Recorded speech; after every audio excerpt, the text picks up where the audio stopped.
Fíjate, Laura, yo creo que la crianza de los hijos parece algo básico. Es sumamente complejo. Es sumamente complejo porque los hijos nos plantean desafíos que a lo mejor no son los mismos que nosotros planteamos a nuestros padres.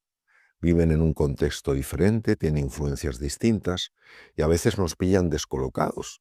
No sabemos muy bien qué podemos hacer para ayudarles, ¿no?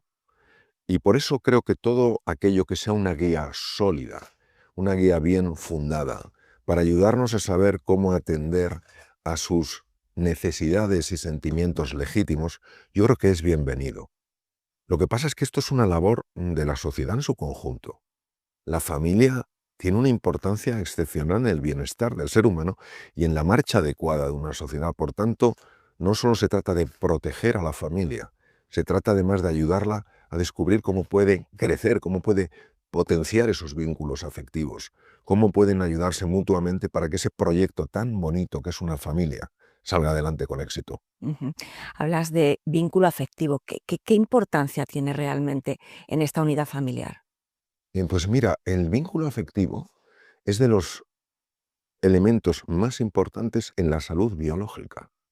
Fíjate, es impresionante. Por ejemplo, incluso en animales muy sencillos como pueden ser los roedores, la falta de afectividad se asocia a problemas, por ejemplo, como falta de desarrollo del cerebro, incapacidad para aprender cosas nuevas, manejo muy pobre de situaciones estresantes.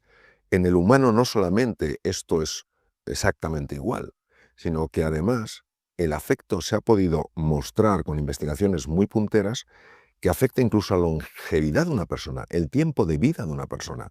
Hay unas estructuras llamadas telómeros que son predictores de la longevidad y que se alargan cuando hay unos niveles altos de una enzima llamada telomerasa. Precisamente los niveles de telomerasa están muy influidos por el mundo afectivo de una persona. Es decir, el vínculo es absolutamente esencial en el ser humano. El ser humano es un ser de encuentro, como diría maravillosamente el profesor López Quintás, es un ser de encuentro, es decir, nosotros nos necesitamos. A veces decimos, bueno, es que el ser humano es el animal que necesita más asistencia durante toda su vida hasta que puede desenvolverse. Y es verdad desde el punto de vista más inmediato. Lo que no cabe duda es que todos necesitamos sentir que formamos parte de un grupo que se interesa realmente Ujú. por nosotros. Porque en alguna ocasión incluso te he oído decir que el amor, la ternura, consigue curarnos y consigue curar las enfermedades. Sí, ¿Cómo es esto? Cuéntanos. vamos a ver, nosotros tenemos una dimensión en el sistema nervioso que se llama sistema nervioso parasimpático y que regula el funcionamiento visceral. El sistema nervioso parasimpático dispone de una sección que se llama el parasimpático supradiafragmático o vago anterior o vago cardíaco, ¿no?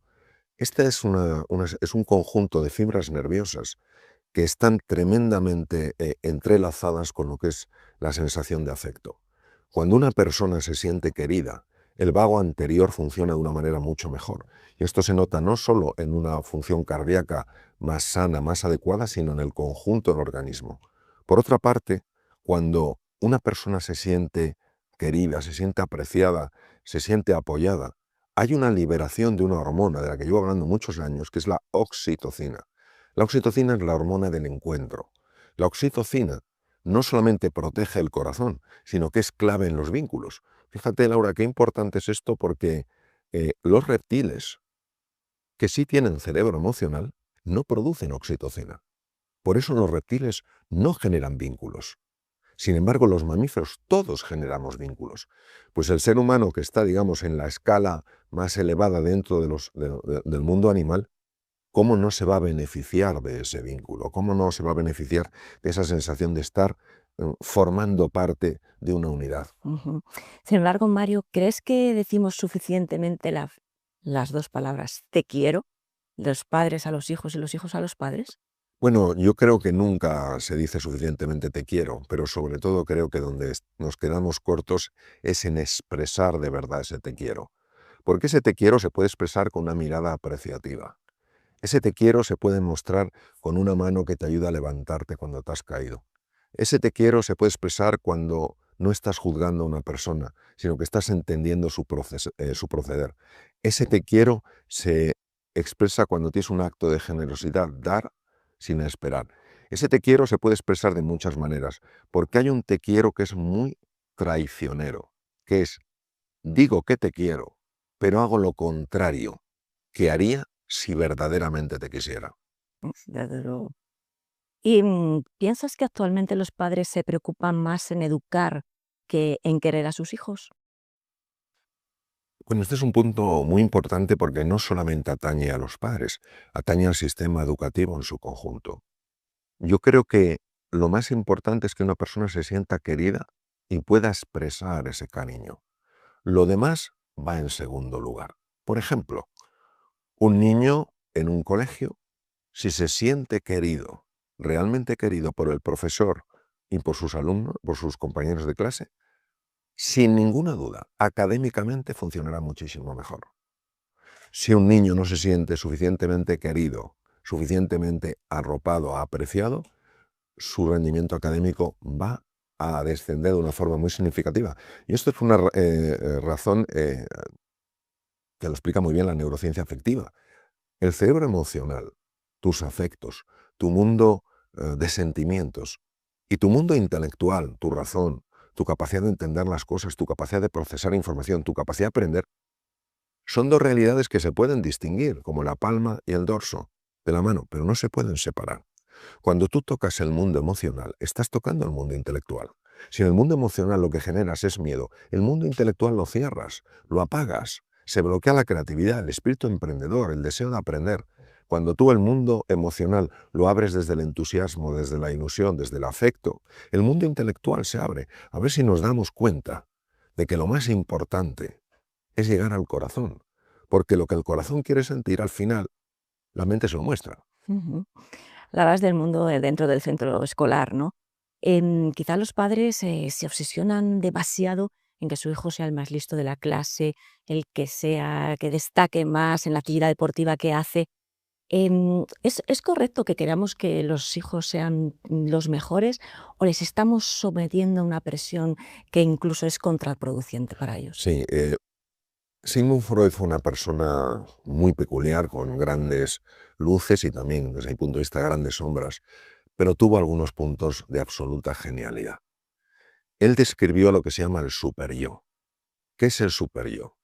El superyo es esa expectativa inalcanzable de perfección que la sociedad impone a una persona para que crea que si no alcanza eso, no será nadie en la vida. Entonces, ¿qué pasa? Que la sociedad, de la que formamos parte todos, lanza esa imagen y cada uno de nosotros va tomando esa imagen y haciendo la suya. Entonces, cuando yo sea tal, seré una persona valiosa, importante, seré una persona a la que querrán. Cuando yo sea tal, seré feliz. Cuando yo sea y eso lleva a un nivel de hiperexigencia que no solo es antinatural, sino que va enfrentada a la realidad. ¿Cómo podemos mantener socialmente ese nivel de hiperexigencia tan abrumador? Por medio de la comparación. Por medio de la comparación. Pedro tiene 11 años, ha sacado un 7. Para él es un triunfo, un 7 en matemáticas.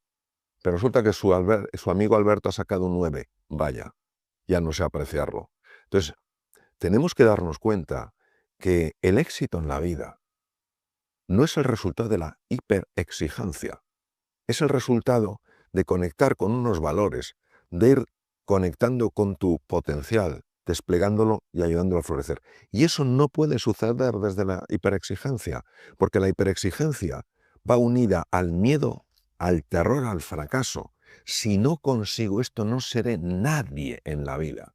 Si no consigo esto, nadie me querrá. Esa tensión afecta directamente al funcionamiento de la corteza cerebral, de tal manera que esa persona que tiene un potencial oculto y que está pidiendo ese potencial desplegarse, queda completamente bloqueado por una situación emocional de terror a no ser suficiente. ¿Cómo deben motivar entonces los padres ante este niño de 11 años que ha sacado ese 7? ¿Cómo motivarle para que no decaiga en esta lucha diaria, ¿no?, por conseguir sus retos? Yo creo que los padres todos tenemos que ser conscientes de que nuestra función es dar raíces para crecer y alas para volar. ¿Y eso cómo lo hacemos? Eso lo hacemos ayudando a los niños a que se den cuenta que los resultados que obtienen, sean buenos o malos, no reflejan quiénes son.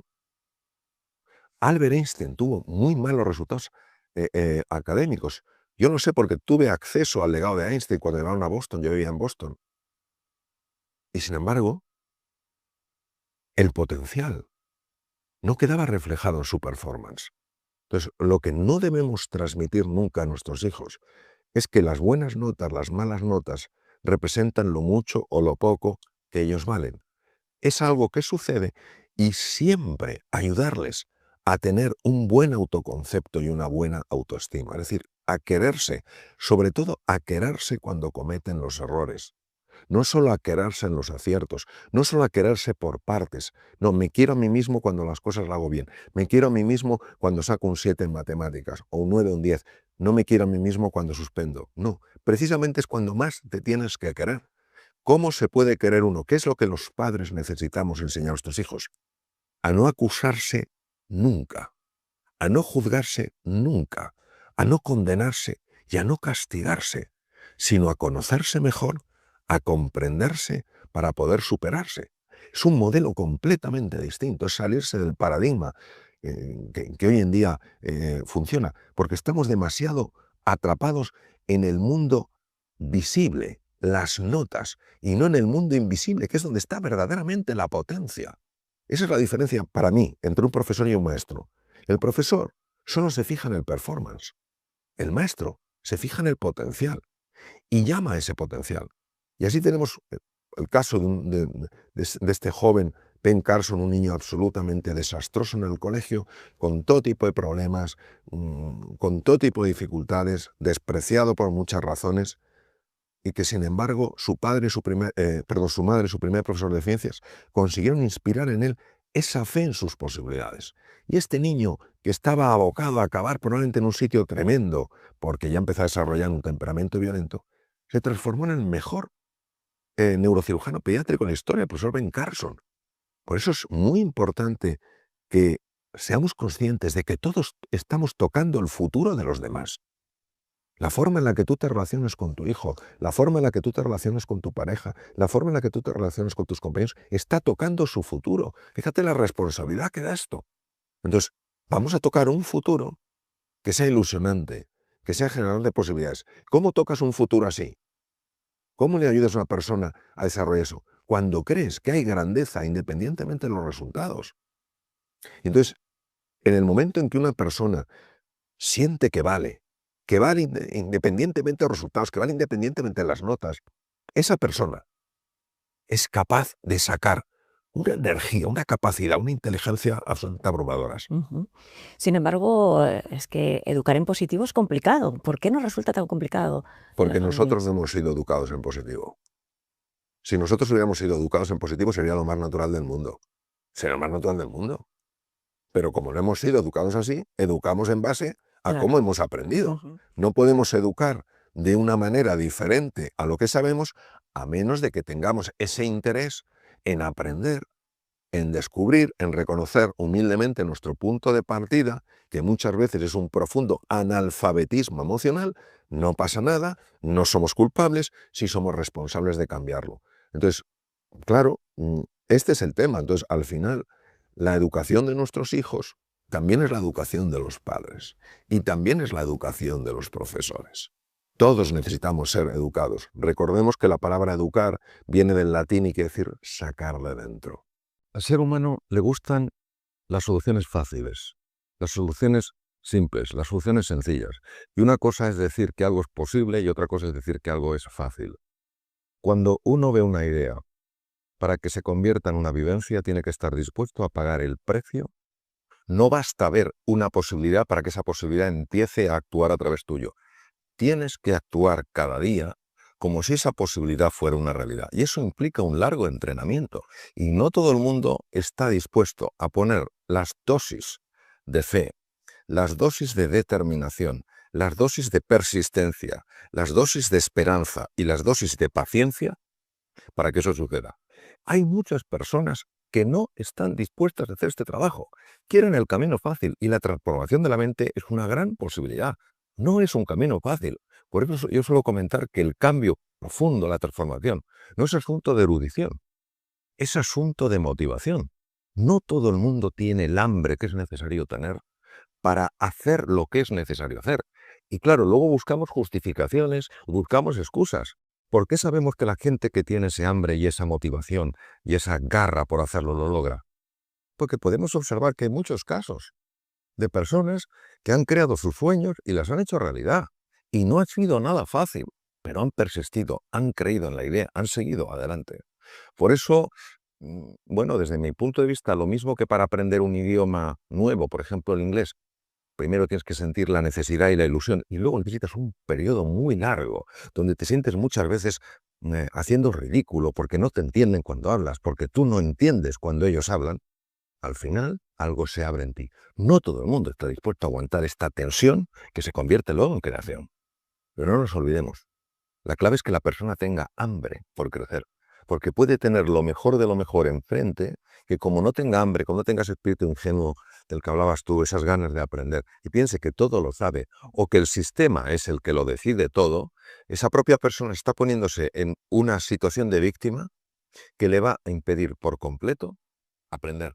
La crisis, en el fondo, es una llamada a hacer un cambio fundamental en la forma de pensar, en la forma de vivir y en la forma en la que la sociedad contempla las cosas. Lo que ocurre es que dependiendo de la forma en la que nosotros valoramos esa crisis, vamos a obtener un resultado u otro. Por ejemplo, si una persona ante una situación de crisis, una situación de dificultad, una situación de inflexión en su vida, lo valora como una oportunidad para hacer un cambio fundamental en su forma de comportarse, en su forma de moverse, en lo que sea, en ese momento esa crisis le va a ayudar a explorar un campo nuevo. Si una persona ante una crisis empieza a valorarlo como una desgracia, como un espanto, como algo terrible, la propia emocionalidad que surge de ese diálogo interno le va a impedir encontrar posibilidades aunque las tenga delante de las narices. Es la valoración del evento lo que genera la experiencia en la persona. ¿Tendríamos que activar, Mario, el radar antifrases negativas hablando de uno mismo? Sí, vamos a ver. Yo creo que no hay un solo ser humano que tenga un acceso a la verdad completa. Por tanto, aunque nos digan cosas que no nos gusten, siempre hemos de saber que eso es una verdad incompleta. En caso de que sea una verdad mm, incompleta, a lo mejor es que no es verdad en absoluto, pero si me dicen, eres torpe, bueno, en algunas cosas yo soy torpe. En algunas cosas yo soy torpe. Yo, por ejemplo, muchos deportes no se me dan bien. Como cirujano jamás he sido torpe. De hecho, he tenido una enorme habilidad como cirujano. Entonces, hay que diferenciar. Oiga, la torpeza, usted no me meta en un paquete global todo. Es que eres corto. Yo en algunas cosas, pues puedo ser bastante corto. Para ciertos aprendizajes, a mí me cuesta una barbaridad. Otros aprendizajes, vamos, soy rápido como un guepardo. Entonces, nunca tomar lo que nos dicen los demás como la verdad completa, porque no hay nadie que tenga acceso a la verdad completa. La realidad es infinita y la verdad siempre es un juicio de la razón. Nosotros hacemos nuestra mejor aproximación a la verdad. ¿Qué ocurre? Que muchas personas, que se han creído ciertas cosas y el problema es que no paran de repetírselas. Entonces, generan ellas mismas a través del inconsciente las condiciones para que eso se cumpla. La profecía autocumplida. Exacto, la profecía autocumplida. Entonces, si yo, por ejemplo, me creo que soy torpe, de forma inconsciente empezaré a hacer torpezas y claro, es verdad. Porque cuando una persona ha generado estas creencias disfuncionales, empieza la mente, a través de lo que se llama el sistema reticular activado ascendente, es la estructura cerebral, del tronco cerebral, empieza a buscar evidencias para soportar eso. Es que en el momento que uno se tiene que parar, vamos a ver, ¿quién tiene una bola de cristal para leer perfectamente la realidad del universo? Nadie. Pues esta persona dice algo, es una opinión. Yo la voy a valorar y punto. Pero eso no se va a convertir en mi realidad. El ego hay que entenderlo no como una estructura fija, sino como una estructura dinámica. El ego es nuestra identidad. Y el ego puede tener dos posicionamientos. Uno es un ego completamente estanco o un ego poroso. El ego estanco hace que yo me sienta completamente separado del resto. No veo ningún punto en conexión. Solo me preocupa sobrevivir. Solo me preocupa utilizar a los demás para mis fines. Esto es tremendamente lesivo, porque además es fuente de infelicidad y fuente de enfermedad. El ego poroso es cuando yo reconozco que sí, que tengo un cuerpo distinto, que tengo formas distintas de ver la realidad, que me gusta más un color, que me gusta más una cosa, pero a la vez soy consciente que todos los seres humanos formamos una unidad. ¿Por qué? Porque todos tenemos ilusiones, todos tenemos preocupaciones, todos tenemos angustias, todos tenemos luchas internas. Y eso hace que yo, reconociendo que soy distinto de los demás, no me sienta distante. Mm. Por eso la base de todo cataclismo es el egoísmo y la base de toda prosperidad es la generosidad. La base de todo cataclismo, por lo menos como yo lo veo, es convertirte en el centro del círculo, y la base de toda prosperidad es la generación de una elipse. Una elipse tiene dos centros. Estás tú y estoy yo. Claro, esto genera un encuentro, y donde hay encuentro hay posibilidades, y donde hay posibilidades, pues hay un estado de ánimo radicalmente distinto. La única manera en la que la creatividad aflora es cuando nos topamos con un muro. Porque cuando nos topamos con un muro y nos pegamos con el muro y el muro no se rompe, solo hay dos opciones que podemos tomar. La primera es abandonar y la segunda es encontrar un camino. Sabemos perfectamente que la creatividad se despliega y la inteligencia se abre precisamente cuando encontramos la dificultad. Lo que pasa es que como no nos gusta nada sufrir, en cuanto empezamos a notar que darle golpes al muro duele, lo normal es que abandonemos. ¿Cuántas personas, porque han seguido, porque han creído en sus posibilidades, han descubierto que todo muro tiene unas microfracturas y que por las microfracturas poco a poco te puedes ir colando? Yo creo que hay que tener mucha más hambre, mucha más ambición que no avaricia por alcanzar la propia plenitud. Yo creo que caemos con mucha facilidad en el conformismo, que en cuanto hacemos una cosa con un cierto nivel de competencia, ya no aspiramos a la maestría. Enseguida nos acomodamos. Y creo que este hambre, estas ganas de aprender, estas ganas de progresar, estas ganas de avanzar, no hay que perderlas nunca. Yo he visto personas, me invitaron hace unos años los cocineros del País Vasco para hablar de creatividad con ellos. Fíjate qué cosa, hablar de creatividad con ellos cuando tendría que haber sido yo el alumno. Y yo vi a algunas personas consideradas de los mejores cocineros del mundo, que lo son, alguno de con bastante juventud acumulada, qué ganas de aprender, cómo tomaba notas, cómo preguntaba.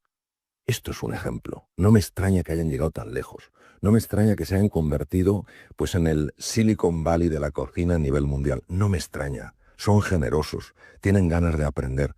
Y sin embargo también te encuentras con personas mucho más jóvenes que dicen, eso ya me lo sé. ¿Ah, sí? Cuéntame algo. Bueno, en fin, bueno. La palabra foco o la palabra atención, el foco de la atención, es clave. Nosotros vamos muy distraídos por la vida. Cuanto más complejo sea el entorno, más claras tienes que tener tus prioridades. Cuanto más difíciles son los desafíos, más anclado tienes que estar en tus valores. Eso es el foco. El foco es no dejarte distraer por cosas que son irrelevantes. En cirugía es fundamental tener foco. En la vida es fundamental tener foco. Tener foco es decir sí a lo fundamental, y obviamente para eso hay que decir no a lo que no es fundamental. Cuando nosotros nos encontramos ante un desafío, la mente tiene que hacer una valoración. Y la valoración es de dos tipos. Una, tierra incierta, tierra desconocida. Dos, tierra hostil.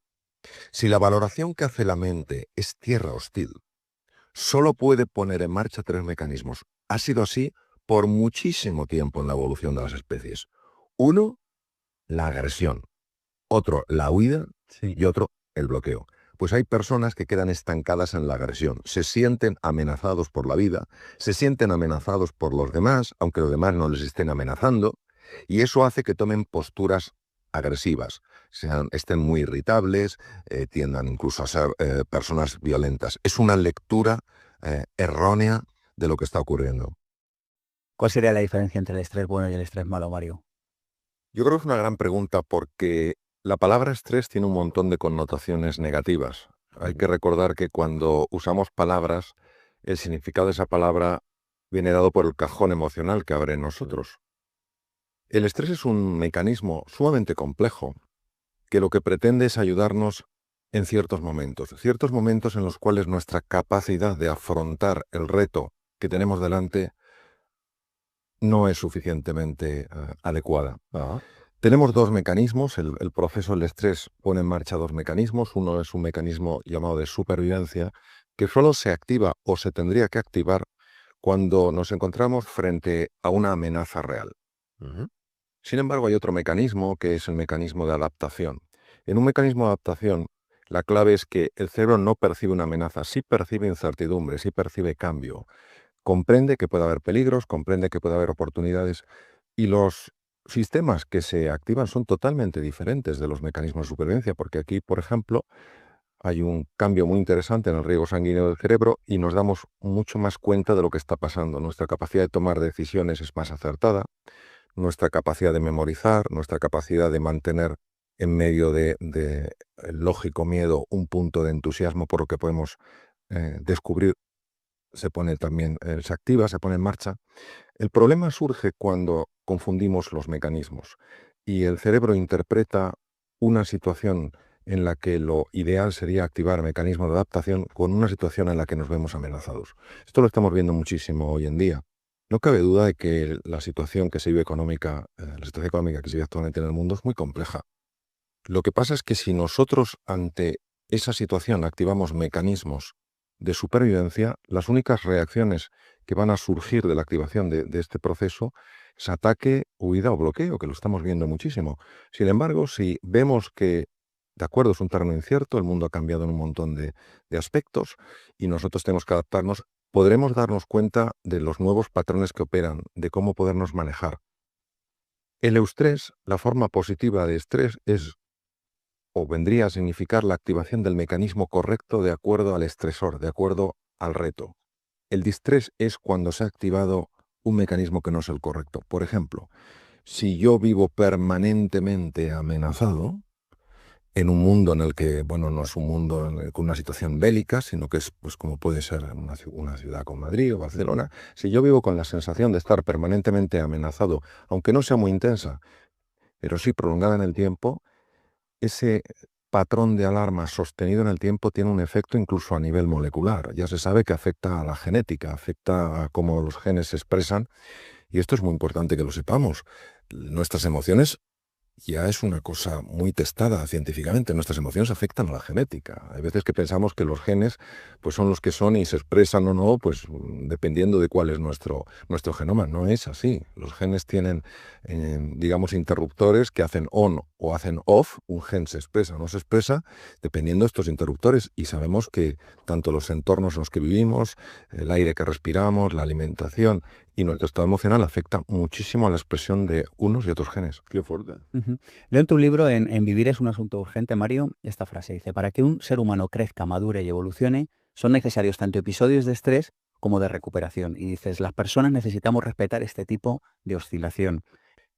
Si nosotros estamos permanentemente adaptándonos, es decir, si hay un cambio, inmediatamente otro cambio, después otro cambio, no hay un periodo de recuperación. Hay que tener en cuenta que cuando el organismo se enfrenta a una situación nueva, tiene que hacer un movimiento, una transformación en todo su metabolismo, en toda su generación de energía, que es tremendo. Es como si de repente un coche le pidieras que actúe como un Fórmula 1, que ponga sus ruedas a 1.000.000 de revoluciones por minuto. Esto es una cosa que obviamente implica un desgaste y una necesidad de recuperación. Hoy sabemos que uno de los problemas que está padeciendo la sociedad moderna es que además de que estamos permanentemente en esta situación de tensión, no nos tomamos en serio los periodos de descanso. Yo quisiera resaltar que el periodo de descanso no es una pérdida de tiempo, que no nos tenemos que sentir culpables, ni avergonzados, ni asustados por qué van a pensar los demás. El periodo de descanso es como el sueño. Cuando una persona no duerme una media de 7 horas diarias, sabemos de forma clara que afecta a su sistema de defensa, que afecta al funcionamiento de su tubo digestivo, que empeora la memoria, que empeora la eficiencia. Pero muchas veces todo esto que no sea el hacer, lo vivimos como una pérdida de tiempo. Es absolutamente necesario que busquemos espacios a lo largo del día, sencillamente, son 4 o 5 minutos, dar un pequeño paseo, oír algo de música, cerrar los ojos, algo para recuperarnos, es imprescindible. Si una persona no busca estos periodos de recuperación, automáticamente el organismo se resiente. Hablas muy claramente de la distinción entre el mundo real y el mundo mental. René Descartes hizo esa pregunta: ¿dónde está la verdad? La verdad obviamente está en la realidad, lo real en mayúsculas es lo verdadero, lo que no es real no puede ser verdadero. Y llegó a la conclusión que lo único de lo que te podías fiar era el pensamiento, el famoso cogito ergo sum, pienso luego existo. Porque para él el pensamiento era lo que te daba la fiabilidad.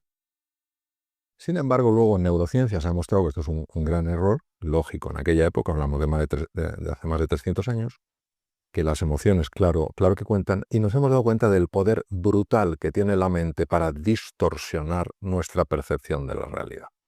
Entonces esto ha llevado a un concepto que es volver a los sentidos. ¿Qué es volver a los sentidos? Volver a los sentidos es salirse del juicio, que no quiere decir no tener criterio, salirse del juicio y explorar la realidad con tu vista, con tu oído, con tu palabra, Con datos. con datos. Es decir, es ir a conectar con el mundo real y no tanto con el mundo mental que muchas veces nos tiene aprisionados.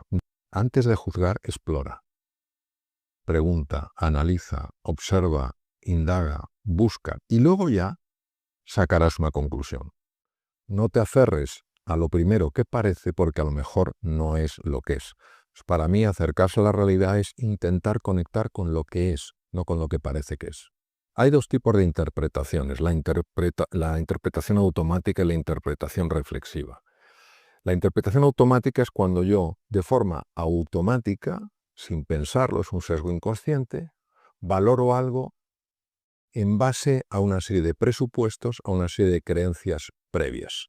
Por ejemplo, si yo creo que el mundo es escaso y veo que algo se está reduciendo, digo, claro, es normal, el mundo es escaso. El problema de estas interpretaciones automáticas es que lo único que hacen es buscar confirmar con una serie de evidencias tremendamente sesgadas, una serie de presupuestos iniciales que operan por debajo de la conciencia y que pueden ser absolutamente falsos. La interpretación con las reflexiones, como bien dices tú, es con los datos que hay una vez que yo he explorado, cómo les doy un sentido. Entonces, el sentido que se configura no tiene por qué parecerse en nada al sentido inicial. ¿Qué pasa? Que a nosotros nos gusta, no es que nos guste, estamos muy acomodados al pensamiento automático y muy poco al pensamiento reflexivo. El tema de la resistencia es una de las cosas que más me ha importado durante muchos años. Hay dos tipos de resistencia ante situaciones nuevas. Está la resistencia intelectual. La resistencia intelectual se supera con información. Es decir, hay personas que dicen, pues esto es un desastre, esto es una amenaza, y hablan desde la desinformación. Entonces esas personas, para poder superar, trascender esa resistencia, lo que tienen que hacer es informarse. Es decir, entender que para tener una opinión que tenga un cierto valor, tienes que tener un mínimo de información. Opinar por opinar sin saber, puedes pensar que llama la atención, que atraes a algunas personas, pero no es un ejercicio que yo considere conveniente. Entonces esa resistencia se supera con información. La más compleja de resolver es la resistencia emocional. La resistencia emocional es una resistencia basada en un miedo que muchas veces ni siquiera está definido. Porque si yo, por ejemplo, empiezo a decir, hay un toro entrando por la puerta, yo siento miedo, pero sé lo que tengo que hacer, lo que no me voy es hacia la puerta, me voy hacia otro lado. Pero si yo me pongo a gritar como un poseso, ¡toro! ¡Toro! ¡Un toro! ¡Un toro! ¿Qué hago? Me bloqueo, porque no sé hacia dónde, hay algo que me da miedo. Entonces, esta falta de delimitación, esta falta de concreción es muy típico Es muy típica cuando nos encontramos con elementos disruptivos. Y ahí es donde una persona tiene que aprender, por lo menos en lo básico, a gestionar su mundo emocional. Porque si no gestionas el mundo emocional, aunque sea en lo básico, entras en una de las fases peores en las que puede entrar un ser humano, se llama pánico. Entonces, cuando una persona entra en pánico, es una persona alocada. Y el daño que puede hacerse y puede hacer es brutal. Entonces, son dos gestiones diferentes. Es más, cuando se produce esa activación de los mecanismos mentales relacionados con el pánico, hay una falta absoluta de funcionalidad de aquellas áreas cerebrales en la región prefrontal que son claves para ver las cosas con un poquito de perspectiva. Por eso es tan importante gestionar las dos resistencias de forma distinta y no pensar que una resistencia emocional es una resistencia intelectual o que una resistencia intelectual es una resistencia emocional. Aunque tú racionalmente crees que estás actuando de una forma absolutamente objetiva, esto jamás es verdad. Está tremendamente matizado por tu tono emocional.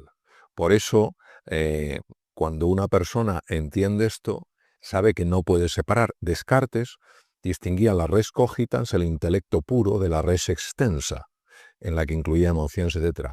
Y, por ejemplo, Antonio Damasio, para mí en neurociencia afectiva en humano, no en animal de experimentación humano, el número uno del mundo, Antonio Damasio claramente mostró que no existe esa separación con bisturí entre lo racional y lo emocional, sino que lo emocional está tremendamente imbricado en lo racional. Es como el color, en el color verde, lo azul sería lo racional, lo amarillo sería lo emocional. Tú en el verde no puedes distinguir el azul y el amarillo. La persona dice, no, yo solo he sido racional, como si solo hubiera color azul. No, hay color amarillo también, aunque tú creas que no, porque no estás viendo el verde, la enorme emocionalidad que hay en tus decisiones aparentemente tan racionales. Automáticamente tú estás viendo un color que no es el real. Pero el impacto que estás teniendo en el mundo real está mostrando que la verdad es que ese color no es solo azul, sino que ese color es verde. ¿Por qué es verde? Porque también se ha entretejido el amarillo, que es el mundo emocional. Yo creo que una de las cosas más bonitas que vamos a ver hoy quiero decir en esta época de nuestra historia como seres humanos, es la conexión entre distintos campos. La medicina, la neurociencia en particular, todo lo que es el funcionamiento del sistema nervioso en su conjunto, la psicología, todo lo que tiene que ver con elementos como la física teórica, temas que tienen que ver con la espiritualidad, entendiéndolo en un sentido amplio, un sentido de trascendencia al ser humano, es decir, que yo no puedo ser explicado, ni tú ningún ser humano puede ser explicado exclusivamente desde la materia. Es decir, que el amor que tú puedes tener o que yo puedo tener por nuestros seres queridos, claro que implica centros nerviosos que se activan, neurotransmisores que se liberan, situaciones viscerales que cambian, pero no se puede todo reducir a un movimiento físico. Hay algo de lo que se está investigando mucho desde la física teórica, como forma muy próxima a esto, que es una dimensión sutil de la existencia. Entonces, yo creo que cada vez vamos a ir viendo cómo estos campos se unen. Y hay que añadir uno más, que es la filosofía. Porque claro, filosofía significa amor a la sabiduría. Nosotros lo que queremos es ser sabios en la vida. Ser sabio, ¿qué es una persona sabia? Una persona sabia va más allá de una persona inteligente con conocimientos. Una persona sabia no solo sabe cómo hay que hacer bien algo, sabe qué es lo que hay que hacer bien.